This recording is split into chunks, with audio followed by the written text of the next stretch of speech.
everybody's at a different point in their journey, and that's how it should be, and that's perfect. And wherever you're at is perfect. And all I hope is that, and I'm so grateful, Dana, for all the praise and the kind words and it boosts my confidence in ways, boosts my ego, but like just really emphasizing again, like we're all struggling, we're all facing adversity and going through tough times, and like that's a part of life. And if we can lean into that and find good grounding practices, like we're all gonna to align to our greatest self, and that's ultimately what it's all about. It's just being the best version of ourselves and living at our highest energy. So I just, don't want anyone to look at me and be like, oh, I can never be that. Cause like this has been a lifelong practice. Like if we talked 2 years ago, my energy would have been completely different.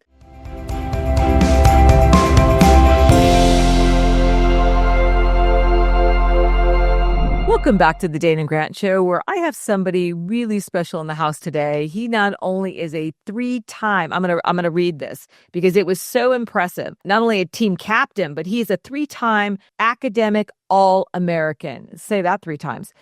Strauss, you are like 26 years old, and you have done incredible things in your life so far that just blow me away. Welcome to the show. I can't wait to dive in and have this conversation with you. Thank you so much, Dana. Thanks for having me. It's really humbling to hear that from your point of view. I wish I was as kind to myself as you are to me. And it's it's been a journey to achieve so many things. And I'd say the last couple of years there haven't been as many things for me that have sparked that external validation, and yet I feel like I'm finally on my way. So it would be fun to reminisce as well and talk about my entire journey. The fact that you at 26 have the bandwidth to talk about the external validation versus the internal work, which is illuminating, because most people are in their 40s and 50s when they wake up to that, like, wow, I've needed this from the world, and now I need it in here. But you started this early. What turned you on to that? I mean, you have one of the hardest jobs in hockey, which is the goaltender. Nobody wants that job. It's the hardest. You've aced it, maxed it. You're a free agent now, but I mean, and you're an Olympian. I mean, come on. What tools did you use? And did you have a mentor, or did you just wake up and say, I just need more tools? Oh, so many mentors, too many to probably name on here. And I'd really, really attribute it to the goalie position, honestly, and the challenges that come with that, and the difficult internal experience that we face every day on the ice, the thoughts that flood in, the doubt, the fears, the lack of control on the ice. The game comes to us. We're not able to control much, so we have to react and be able to stay in that moment and trust our instincts. So with that, and with any challenge in life, I believe comes a lot of opportunity for reflection and growth, and taking steps forward and failing again and learning from all that. So I've been a goalie. I don't know if I chose the position or it chose me, but probably since I was 12 years old, and 14 years ago to now, I think that's probably the biggest thing for me in terms of that inner growth. And every goalie goes about their process a different way, but this is the way that I've gone, and where I'm at right now, I think is mostly because of that. And you also pursued a business degree while you're a 3-time All-American. You pursued a business degree. Are you going to go into business after this, or is it just hockey on your mind right now? There's all sorts of things on my mind at all times. But business really spoke to me at the time. I came into college at 19, 20 years old. My dad was in the business world. I was really excited about the business school at the University of Michigan. So many amazing professors and students there, and it's a very competitive environment. I just loved being in that high competition, like high improvement zone, just people trying to Mhm. be the best version of themselves. And so that's what spoke to me at the time to go on that path. I knew business would always be something that I lean on throughout my life, and that continues to hold true even as I'm in the hockey world and not really starting my own thing as at least a primary occupation. But since then I've actually tried to find other things. I'm always trying to learn, and the things that I've been trying to learn recently are more along the holistic health and wellness and mindfulness path. So it's kind of a complete opposite from that business world, and I like Yeah. playing with those ends of the spectrum and seeing kind of where they balance in the middle. So take that for what you will, but that's where I'm at currently. Oh, I love that. Well, you're going to love my book. It comes out in about a month. It's a lot of modalities on holistic approaches to just handling stress in life. Hey, how was, you talked about college. How was your family life? Was it really nurturing and supportive of all of this mindful expansion and did you eat healthy? And was there a lot of structure? Because a lot of people say I can't do it because I came out of total chaos. And what about you? For me, I came from a great family, super grateful for them. And not only the way they raised me and the emotional stability maybe they gave me, Yeah. but also the freedom to pursue what I wanted to pursue. I think there were a lot of different moments, especially in my childhood, where hockey didn't seem so possible to make that a path. I was kind of that typical late bloomer, didn't really have a chance going into the later years of high school, but it was what I wanted to do. And my parents allowed me to be the captain of my own ship and could see the passion behind it. I wouldn't say that in our household we're yogis and all into mindfulness, but I always say that my parents allowed me to pursue what I was passionate about, and I did start eating really healthy at like 16, 17 years old, and that wasn't a difficult thing to do because my parents allowed me to do it and helped me pay for the food and gave me the ability to say no to certain dinners and things like that. So I feel blessed to have had that freedom to explore these things. And it's difficult to kind of go on a different path in your family at the same time without all that being said. Oh yeah. That takes a lot of strength. I mean, as a teenage boy to say, "Hey, I'm going to do it this way, and will you support me?" And not just, I mean, most teenage boys want to eat pizza. I mean, there's not a lot of discipline. That pendulum is swinging. But how did you keep so much structure around what you wanted? Was there something like an aha moment, or did you just say, this is just the way I'm going to do it? It's a great question, Dana. I mean, I'd like to look back and say I was the most disciplined person in the world. I just knew this was what I was destined to do. But I think when I reflect at that time, I was looking for some sense of security and something that called to me and that I could take control of. I feel like socially and in terms of hockey at that time, there wasn't a lot of certainty. Like my friend groups were splitting. I was kind of in the middle. I wasn't drawn to that like party life that everyone was kind of getting into. And, I had a great mentor, goalie coach at the time who talked to me about what it really means to go all into your process and your craft. And so I just did that, and diet ended up being the thing that I really dove into at the beginning. It was something that gave me structure and allowed me, it was kind of that keystone habit, I like to say, like that thing that gave me that discipline, and then that started to echo into other areas of my life. So, but at the same time, it wasn't like at 16 I had it all figured out. I feel like Yeah. that kind of found me, and then I just started to build momentum off of it. Wow. So did you like aspire to be an Olympian or did you just kind of fall into that? No, I think that's the definition of falling into something. I think especially in hockey, Yeah. it's not really the end goal. If you're a bobsledder or a volleyball player or runner, that's what you want to become as a hockey player. At least for me, growing up, I saw NHL players. The best NHL players went to the Olympics, and so for me, it was always like I actually just wanted to play college hockey, and then Mm. once I got to Michigan, I was like, okay, now I want to play pro hockey. And then it's, I think, usually if you get to the NHL, you're like, maybe I can make the Olympic team because it's so competitive. Yeah. Um, I didn't really think I was going to go to Europe right out of college, but Mm, that opportunity arose and I took kind of a leap of faith. And it just so happened that that year, the Olympic team was saying, we're not going to take from the NHL because of COVID.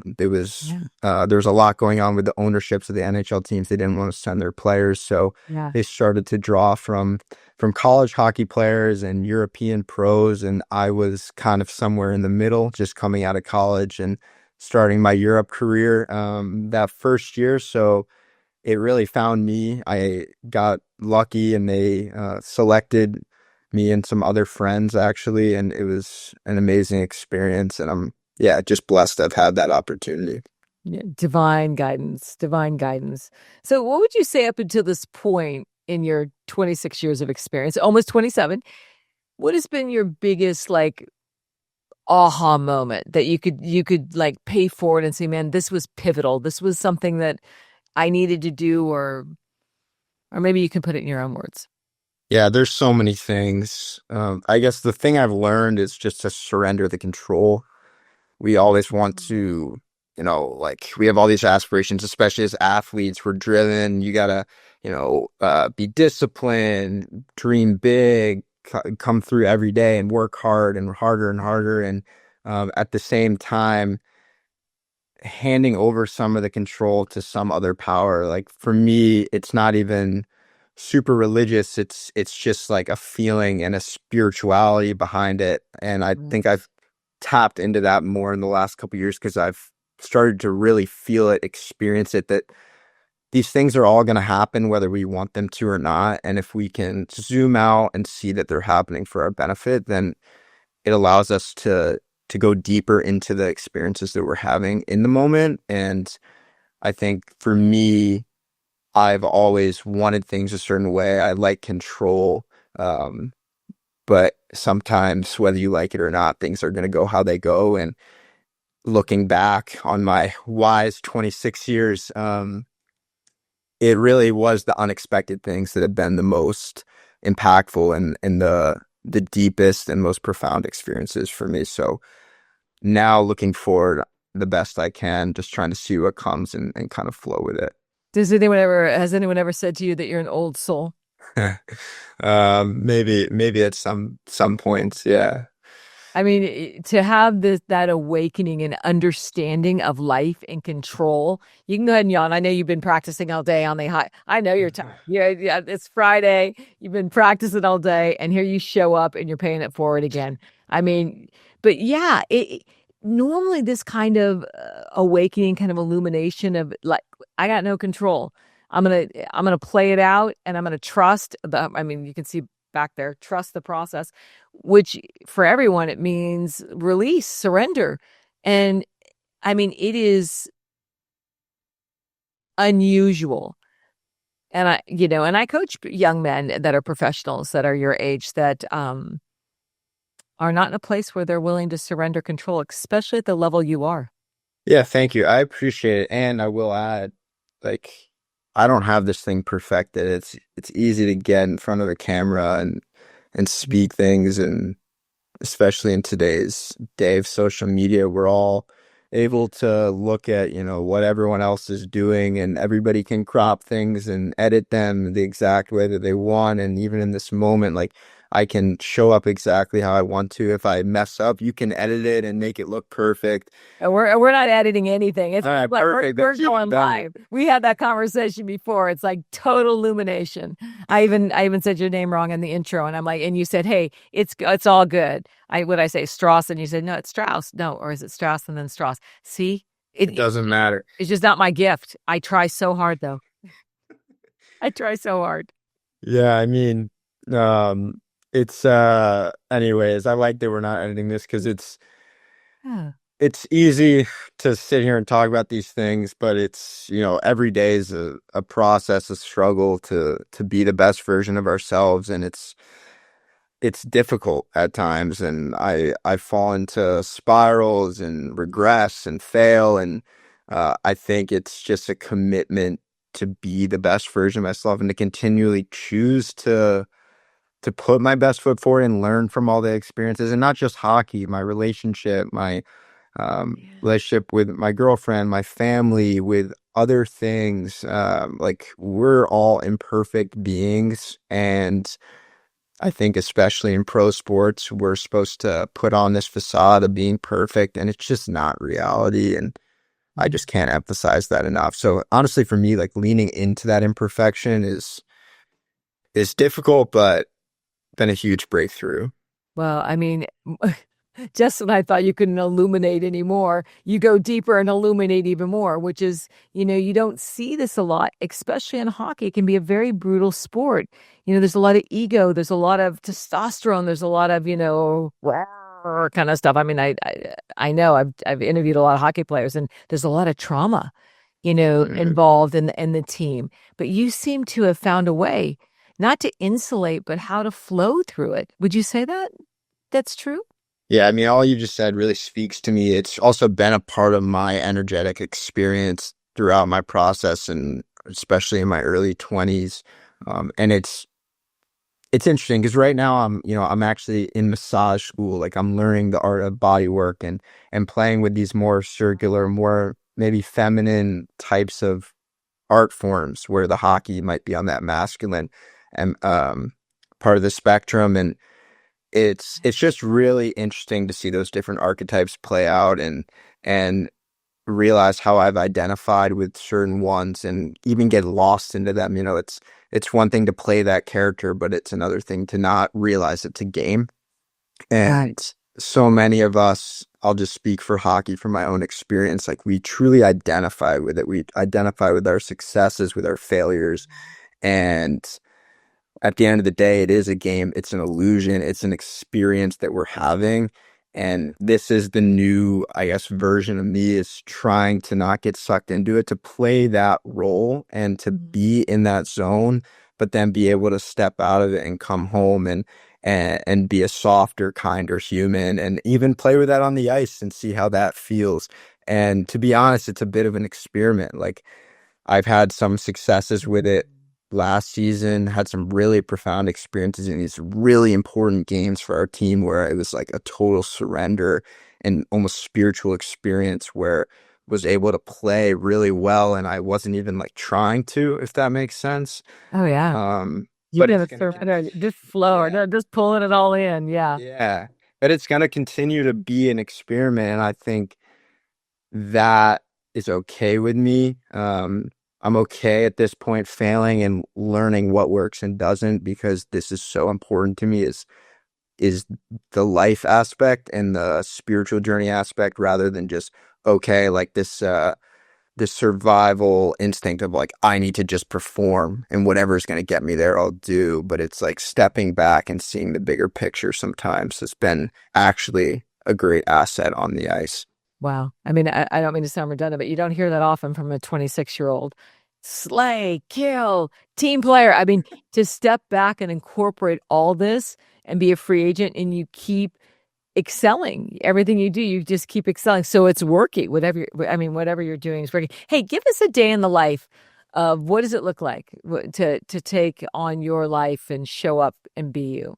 It's a great question. It feels like it's always changing because I've been in a new city and new country every single year for the past 5 years. But currently, I'm in the off season. I'm living in San Francisco. My girlfriend's out here and getting her doctorate in psychology, which has been really inspirational to watch her go through that journey. And it's not a huge hockey hotbed. Not a lot of I was players gonna play out say here. not a lot of hockey in San No. Francisco. Yeah. But it's got this amazing energy. Like, I don't know if Yeah. you've been here much, but it's just such a special city. It has kind of that Europe feel, that West Coast, Oh, obviously. And daughter that lives there, born in Oak yeah, Barring, which yeah, no, it's my hub. There all the time. Yeah, it's my city. Yeah, I love it. I love San Francisco, and you're right. It's got a whole energy about it that if you tap into the right energy, it can be very nourishing and illuminating and expansive. yeah. I mean, every night you walk down the street and looking out on the Pacific Ocean into the bay and like the sunsets. It's just, I'm from the East Coast originally, so it's very yeah, it just brings out the soul, honestly. Like it just there's so much there.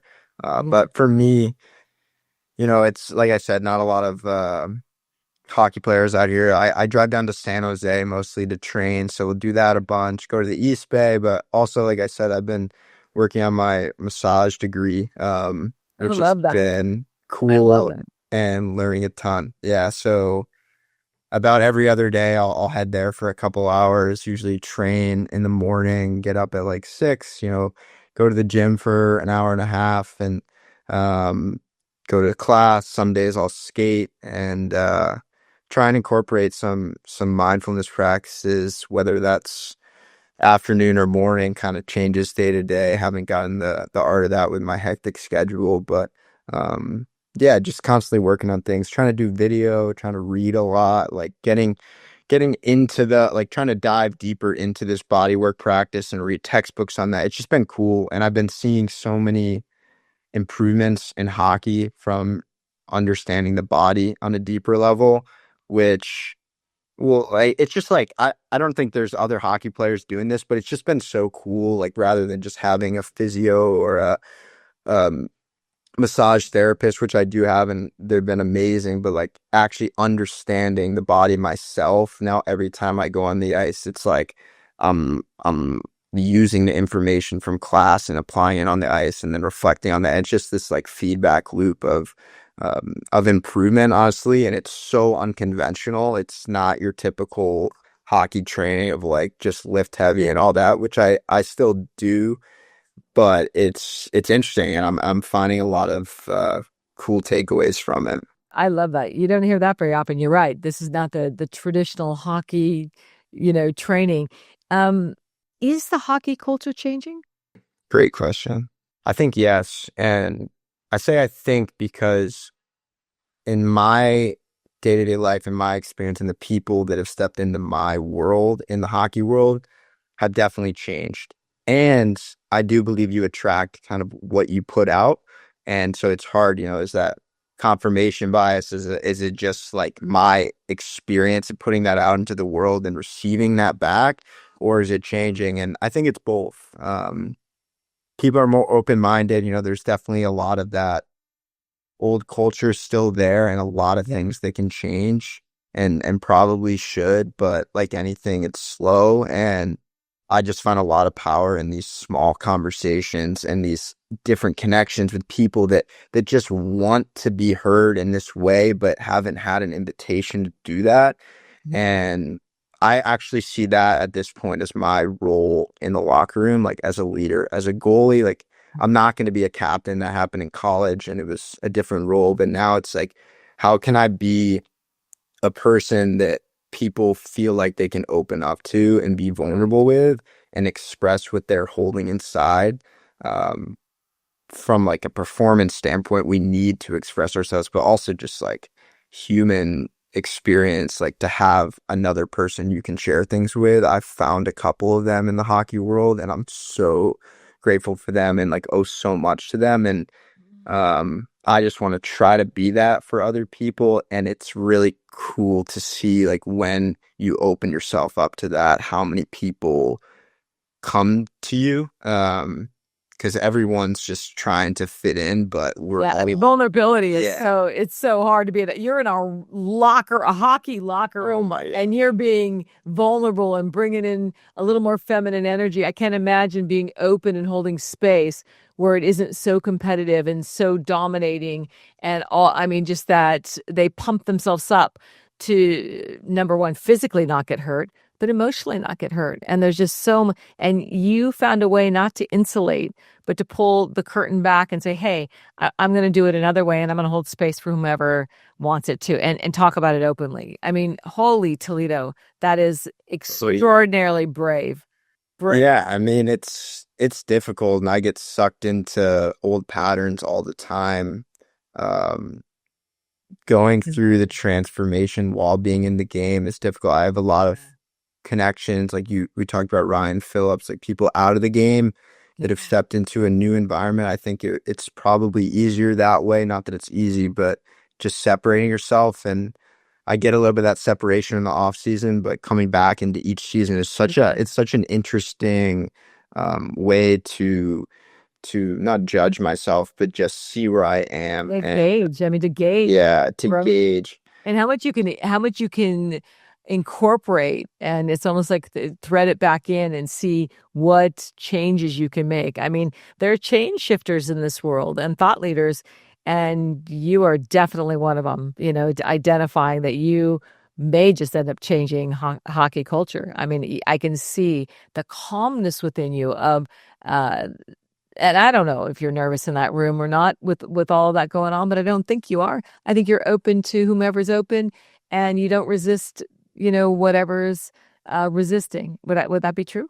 I think in my deepest self, when I really feel empowered and connected to myself, yes, I believe that's true. I feel confident in my ability to be different and to hold space for others to be different. And, it's like you said, it's a stressful place. Like the locker room holds a lot of energy and there's energy shifts throughout a game, throughout a season, even throughout practices. And to be able to stay centered through all that is a large task. And each year and each day, I think I get a little bit better at staying in the middle and staying centered throughout that all. And also it's a practice to have patience for myself that we are human. We are a product of our experience at times. And there are a lot of times where I get sucked into that and there are fears that come in. And when I'm in that stress state, like I'm not going to be the most empowered leader I can be. So I wouldn't say I perfected it, but I understand what it takes to be that person and what I need to do to get there. Are you able to be kind to yourself when you go back in your to mode and all that energy is vibrating? And can you be kind to yourself after that and say, yeah, this is a work in progress and this is just another day? And can you forgive those versions of yourself so you can continue to evolve? Yes, and it takes learning through experience what kind of practices allow me to get into a space where I can be kind to myself. Because I think, as a lot of us know, it's easy to spiral with those thoughts and those beliefs and energies. So it's Yeah. whether it's meditation or for me, like in season, something about going on walks at night, whether it's right off the bus from a long trip or even at home, just looking up and like at the stars. And I've been in so many different countries and different cities in the last few years that it's for me, it's like this symbolism of like, the stars are still there everywhere you are and look the same. And Connected. I'm still connected yeah. to yeah. So I think you ground and connect is a huge part of how you move forth and your practices. Yeah, I mean, for me, it's like if I'm not grounded, I'm just reacting. So I've always taken pride in like in growth, and there's a point where I realize like, am I really growing if I'm just reacting to even if it's not to like what I'm thinking, what others want from me, like if I really want to become who I feel destined to become, it's got to come from within. And when you're not grounded, when I'm not grounded, I'm just kind of reacting, it's not a fun or aligned place to be at. Yeah. It's a little bit of a spiral. Yeah. Yeah. So, to be an All-American and an Olympian and you're a free agent now, waiting, what is your favorite practice that allows you to stay the course? Because even though you have an elevated life in a sense that you've worked very hard to be where you are, and there's a lot of success in your 26 years, but I don't think it's any different than if we put that blueprint over someone's life of what it takes the day to day to achieve whatever they want. What would you say to the people that are listening? This is the one practice I'm never going to forfeit. This is what keeps me doing what I do. Is there one or is there a multitude? Yeah, there's a multitude, I'd say, and I'm also learning different practices as I go. For me, in the last bit, so it's been so rooted in body work and understanding the mind body connection, getting into my body and where I tend to close and hold tension. And Yeah. I mean, that's related to my occupation. I mean, I'm putting my body in these crazy positions, and if I'm not able to let go, and then the stress, the emotions just held in those places. So I mean, Absolutely. you're actually standing in front of all those hockeys coming at you, in front of all that energy, and you stay grounded. Do you ever freak out? Like, Oh yeah. why am I doing this? Oh yeah. But I've learned to not freak out about freaking out. That makes sense. Yeah. Completely makes complete sense. It took me like 40 something years to figure that out. Don't forget about freaking out. And still it's amazing where you're at this stage. I cannot wait to see what you do next. I can't wait. So what do you desire right now? What is your like biggest, I would say goal, maybe a goal. Is there anything that's on your bucket list? Although I don't like buckets because I always say buckets are for holding water. But is there anything like that you put a pin in and you're like, this is what I'm working for? Yeah. Great question. Because it's interesting because I've always had so many goals, and right now the theme in my life is a bit more like surrender and flow to whatever comes into my space. I will say though, I'm very aligned towards a vision of this like holistic mastery, like combining all that I have known and all the work that I've put into hockey over the years, the technical side and the mind body connection and all that, and then the things that I'm starting to embody now more with mindfulness and body work and seeing them all come together over the next couple of years.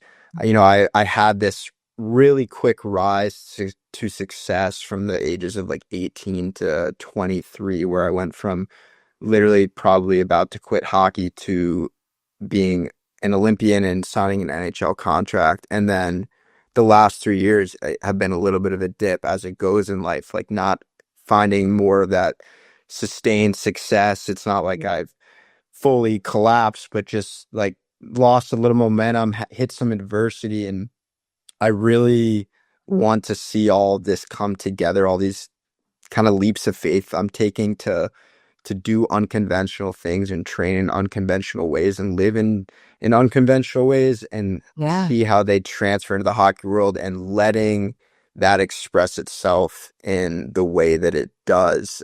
Not trying to cling on to any certain expression of that, whether that's like I need to play in the NHL or win a Stanley Cup, but just like there's an excitement about seeing how it all comes together and a feeling of the exposure and lessons that can hopefully inspire and teach others feels Yeah. very uh, centered to who I am and what I'm trying to do. I speak it's the same language, but different language. As I always say, stay married to the process and release the outcome. You divorce the outcome. And you've done that at a very young age. You've like, I'm not attached to any outcome, but I'm in this process. And I know if I stay true to me and connected within and it release any external expectations, and it seems to be working for you, which is what I teach. And it works. If anyone's listening right now, I'm just going to say it. It works. It's a brilliant, you put yourself on the quantum playing field. Mm. No attachment, which is what was a Buddha. It's what kind of enlightenment is, the void, the nothingness of not having anything that we're attached to, but being open to it all. And this evolution you're on is so expansive. You're so your heart energy is so expansive and you really we need the ego to show up and protect us, but you really have that ego in check. It's not running the show, which is it's that feminine and masculine energy is, our feminine's got to be there so we can receive. And then this masculine is our life force energy where we show up and give. And I really love how the dynamics that you have incorporated in, whether you know it or not, are like brilliant. And again, I hate to say at your youth, it's just uncommon to see you not just master it, but utilize it, practice it, and say, hey, I don't know what's next, but I'm ready for it, and I'm going to be prepared. You seem very prepared, and I read energy pretty well. There's not many people that can show up, and I could hear this and feel I'd be asking totally different questions if I didn't feel your energy, like very much centered, heart centered, breath work, calm, body calm. I feel it from your stomach to your chest. It's a lot of energy there Mm. because I think there's things moving there that your anticipation, but Yeah, I love it all. You know, what do you want to leave the people with today? The people that are listening. What do you want them to know? Not just about you, but about life. Is there anything you want to pay forward? Anything you want to say?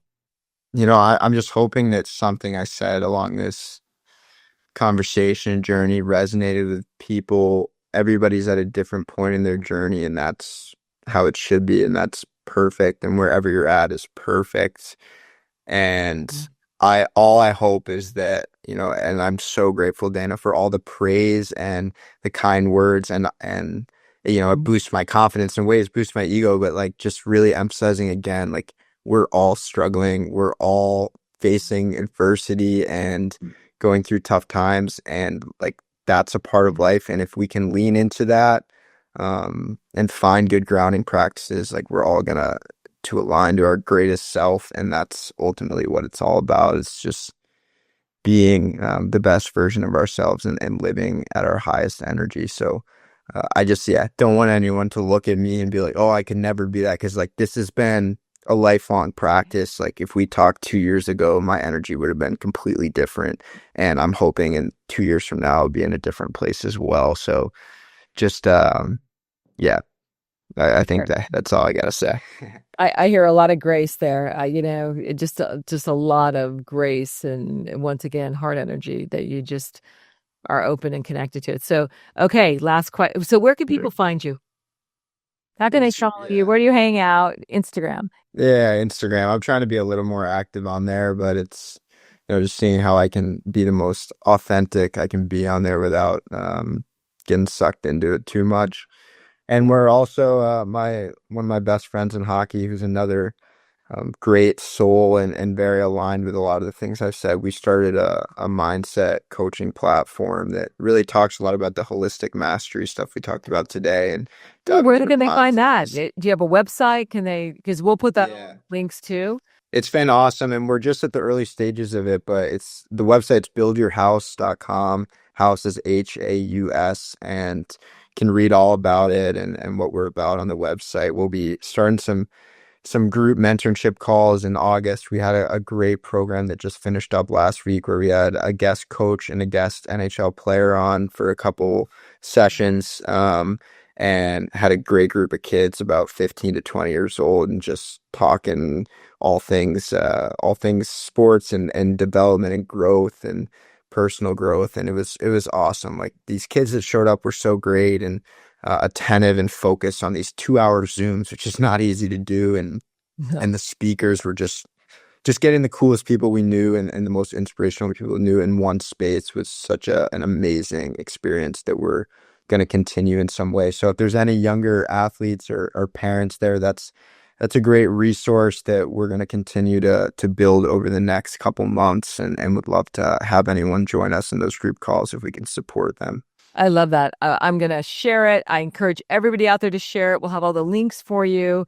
And whatever I can do to be of service of that, like I'm there. I love this. I love the mentorship. I love you giving back, paying it forward, that you took everything and you fundamentally said, I'm going to now help as many as I can because this is my life lesson. I dig it. I just dig it all. Okay. Last, I do have one more question because I ask this at the end of every Let's do it. podcast. Yeah. And what feels like love in your life right now? What feels like love? Such a great question. Nature feels like love. Talked about it for a second. Being in San Francisco, I've been finding this park, 10-minute walk from my apartment, just looks over Alcatraz and Is it Baker Park? no, it's Francisco Park. Oh yeah. Yep. But Baker yeah, Park. it's Yeah. a great park, and just fit Great and park. trying to make a practice of going there every night, Love that. meditating, doing a little, you know, movement routine. Last night some coyotes decided to join me, which was fun. Uh, It's but yeah. berry season. There's babies out there. I Yeah. I'm 3 hours north of San Francisco right now, and where I walk, it's like they start at night. And I'm like, should I like get it home sooner because they seem like they're like right there, but I'm like, no, they're about a mile away. I think. Yeah, I love that. I love that you ground there.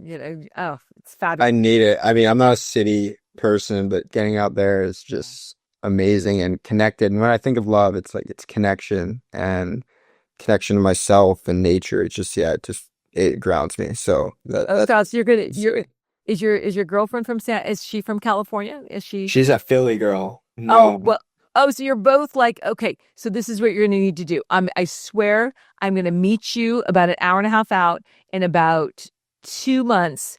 I'm in Chico, California. So it's a lot of rice fields, a lot of ag, and I'm above Sacramento. So about 3 hours from San Francisco. There are literally the snow geese come down from Canada and they land in the rice fields, and they're literally there's a reservation. Why did it call it a reservation? Not a reservation. Reservoir. No, I guess it protects them. What is that called? The land that protect. Anyway, I think I got the name wrong, but we know what we're talking about. They all land there and they know they're safe. Uh, There are literally millions of them. And as you drive through, there's hawks and eagles and owls fly. I mean, it's insane. And I mean, there's just no cost. You just come up and drive through, and it's a beautiful, kind of reservoir. And you could just drive off the road and see that you're on I-5 driving, and you're literally swarmed. It's like a swarm. And you're like, are those Canadian geese? And it's the most beautiful thing. And if you love nature, and also there's Mount Shasta. Oh, I'm sending you so much stuff. You're not mm, getting rid of me now. I'm going to be like this constant source of you need to go here, and this is a great lake, and this place is amazing. I mean, Northern California. I mean, we have more here. I mean, there's in a day I can go to 4 Bernie Falls, amazing waterfalls. I mm. want you to take advantage of it while you're here, especially you're a nature lover. Me too. But I'm sending it all to you, and you guys do Perfect. a trip and just go out there and hit it. It'll be great. Hey, Strauss, thank you for being here. You are amazing. I adore your energy. Like I said, if there's anything I can do, you just like whistle, and we'll get the teams. We'll rally. We'll rally, and we'll support you on whatever it is. Do you have a book coming? No book coming yet. Yeah. I feel like Yeah. it's just not time. Yeah, I got more to learn, and there's always more to learn, but I'm not, the timing's not now, but I could see that at some point. Yeah. Yeah. Me too. Me too. Well, you're Thank you. terrific. And again, thank you for joining us today. Hey, everybody, you know where to find him. He likes to hang out on the grand, send him messages. And yeah, he needs to be more active there. Let's poke him a little bit, show it more. I did see you, so the boys supporting the boy. I love that, but we want to see more of it. We want to see more of you showing up out there, you All know? right, deal. Okay, deal. All right.